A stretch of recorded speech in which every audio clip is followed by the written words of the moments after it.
5, 4, 3, 2, 1. Welcome to the Silurian period. We'll explore this fascinating time in Earth's history, which lasted from about 444 to 419 million years ago.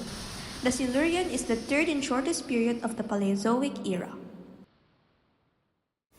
First, let's look at the geological setting. Major landmasses like Laurasia were forming, which would eventually become parts of Europe and North America.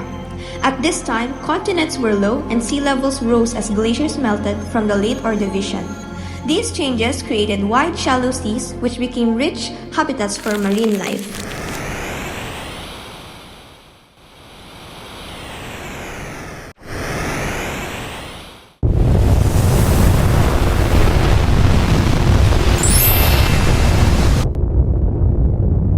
Now, let's look at the amazing marine life of the Silurian period.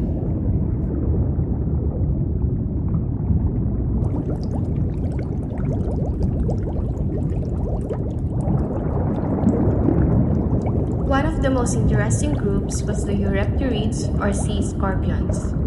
These creatures were among the top predators in the oceans and could grow over 2 meters long. They were arthropods related to horseshoe crabs with strong pincers that made them fierce hunters. One of the largest Eurypterids was Pterygotus.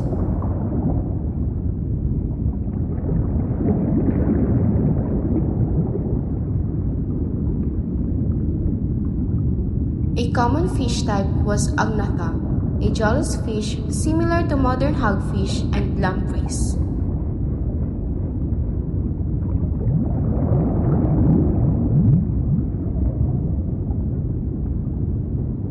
The first Ramondina, a primitive armored fish called a placoderm, also evolved. It was one of the earliest fish to develop jaws.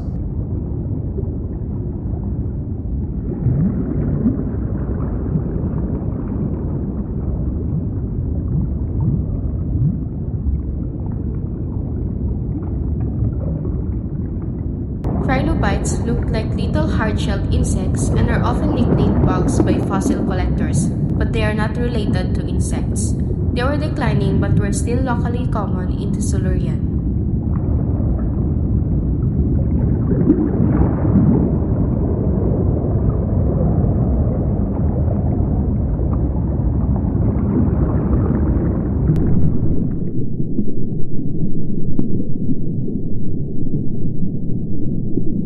This period also saw the growth of extensive coral reefs.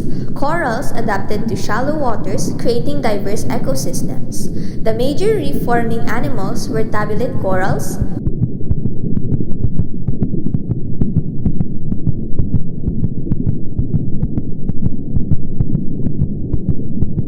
rugose corals,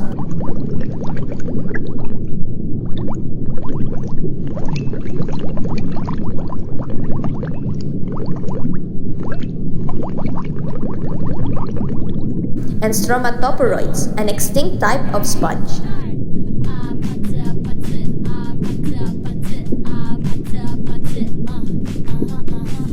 These reefs provided homes for many organisms and played an important role in the balance of ocean life. Other marine life included crinoids or sea lilies, which looked like underwater flowers but were actually animals with feathery arms for catching plankton.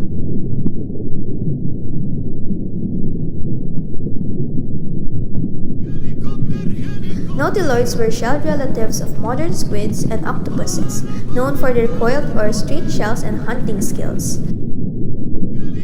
Brachiopods had hard shells and were common on the seafloor, filtering food from the water.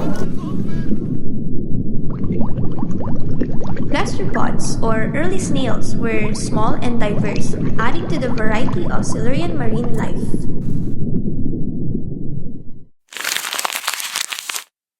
While oceans were full of life, land was also beginning to change.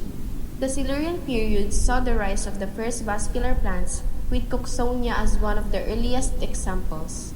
These plants had specialized tissues to move water and nutrients, which helped them grow taller and survive in more places. These early plants helped stabilize soils and start new ecosystems. They also increased oxygen in the atmosphere and affected the carbon cycle, laying the groundwork for future land life. This was a big step in the movement of life from water to land. The Silurian also marked the appearance of the first land animals. Arthropods like scorpions and millipedes adapted to life on land, breathing air, and withstanding dry conditions to thrive. At the end of the Silurian period, sea levels gradually began to fall due to tectonic shifts and climate changes.